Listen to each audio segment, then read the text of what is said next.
How you doing, guys? On this video I'm just going to show you how you can save time using a diamond stone.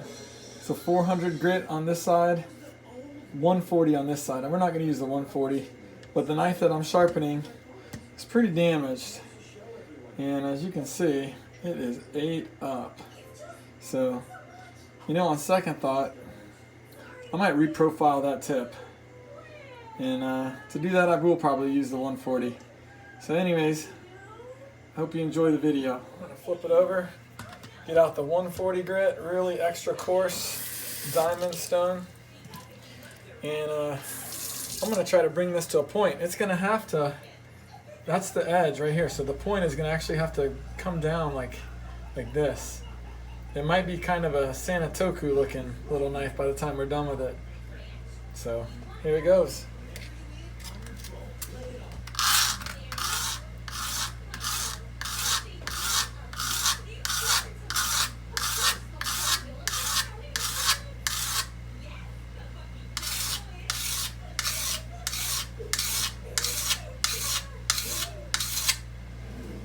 So it looks like this so far.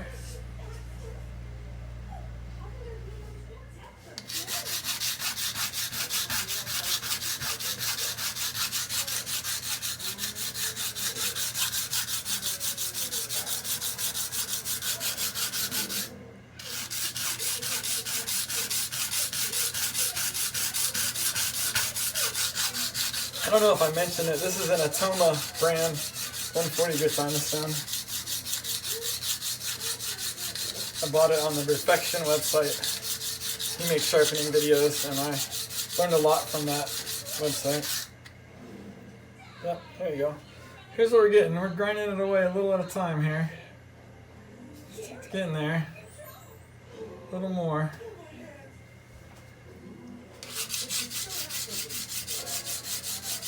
So I was going to leave it a Santoku shape, but it's kind of short for a Santoku. I feel like it might be kind of useless unless it's a paring knife shape with a little bit of a point. So that just means a lot of extra filing, which I'm not going to make you guys watch. That's why I turn the video off and keep going, but here's what we're at now. Slowly getting a point on there. You can see it's not a point yet, but we're getting there. Take a little more metal off.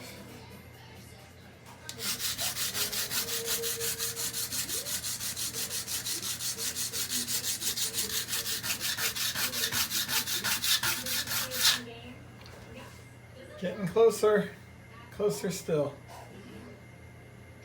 Still got to get all that metal. It would be nice if I could make that the tip, but the edge starts right there. And I could reprofile the edge up. I'll make it a little closer, and then I will reprofile a little bit of the edge. Okay, I'm going to try to profile it up to there. I don't know if you can see it. Still chipped, but now we're down against that grind a little bit, against the primary grind there. I think I can bring, I'm going to go flat against the stone like this. Once the edge meets the tip, or the bottom where the edge is gonna be, meets the tip, then I'll put the edge back on it there, and we'll have what looks like a paring knife. Hopefully when we're done it'll cut like one too.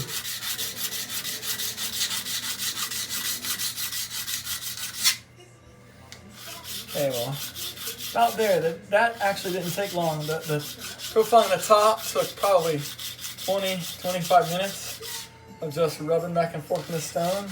But I would say getting that edge to where it peaked right here, it's just about there.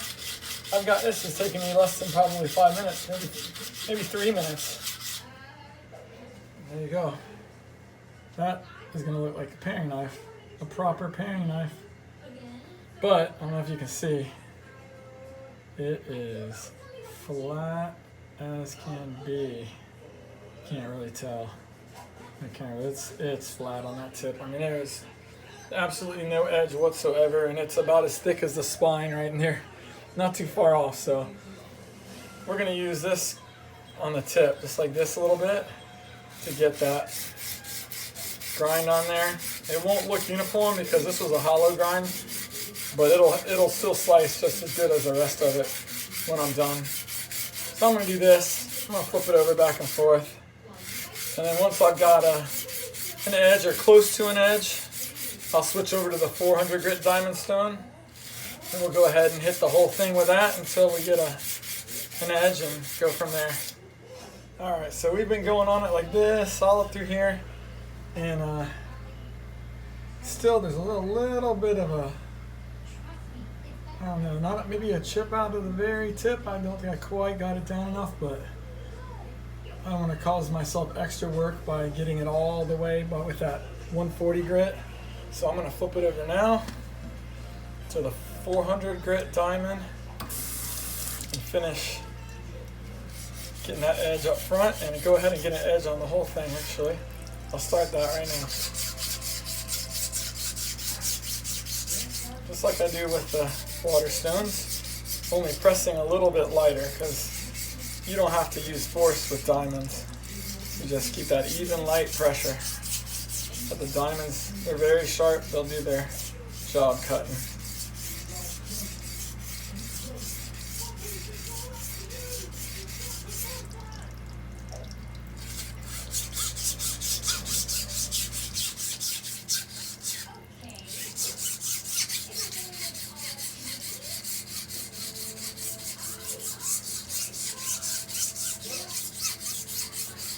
This paring knife, of course, it was mega dull on the front, but the whole thing was really dull. I mean, I don't think I could even cut myself if I wanted to with this thing. It was so dull to start out with. And I do believe that edge is coming here. Just about ready to go to the stone. Let me just check out that tip.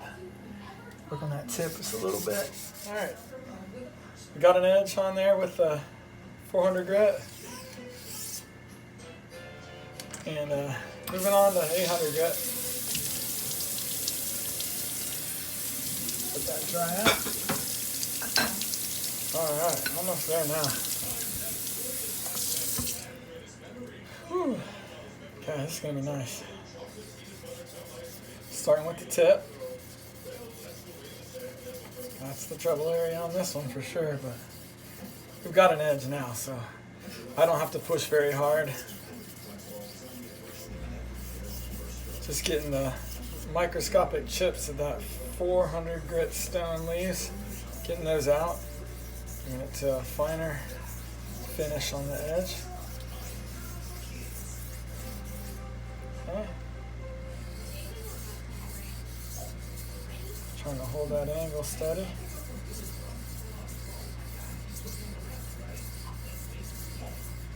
Yeah, so I mentioned before about the river reunion. We've had a great time, a lot of good food. Some of my family made some really good stuff. We had lasagna, we had smoked wings and brisket tonight. Oh man. Last night we had fresh snapper that we caught the day before. And my cousin Travis and Nathan and Helen and Fisher caught some real nice mangroves and muttons offshore, and we had a great dinner. But we've had all kinds of good stuff, all kinds of desserts. I'm sure my cheeks are plump now that I've been eating like this, but I don't know, all the swimming we did, maybe I've burned some of it off. But yeah, the water was really nice. It's, even on the outgoing tide, it's clear enough to snorkel. It's clear enough to spearfish anyway, if you wanted to. It got like 6 feet of visibility or more on the outgoing tide. That's pretty good around here. Probably 20, 25 feet of visibility on the incoming tide.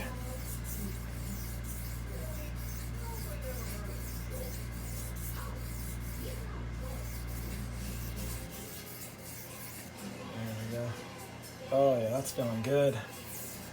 Alright, I'm just going to refine it. Real light passes. Alternating.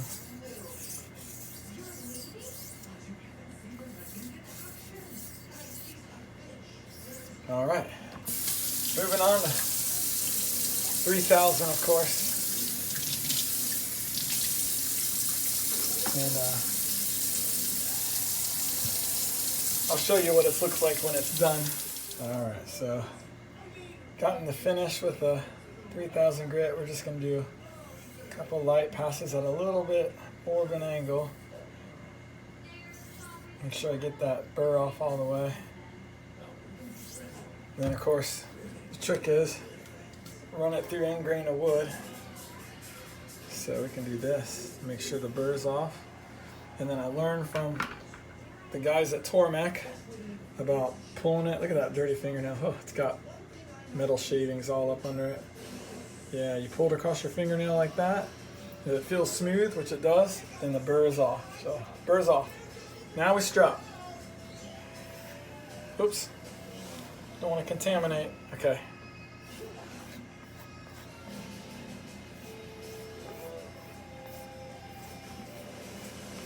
So I always have it a little bit less of an angle because it kind of sinks in and I don't want to round off the edge. Oh yeah.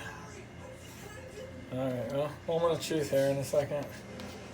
I don't know that this is as sharp as that Sanetoku because the edge isn't quite as thin to start out with, but I think it's still going to be sharp. Alright. Well, it cut hair. Let's see. Oh yes, it cuts hair. Can you see the hair on there? Yep. Cuts hair, so you know it's going to cut paper, but let's cut paper and see.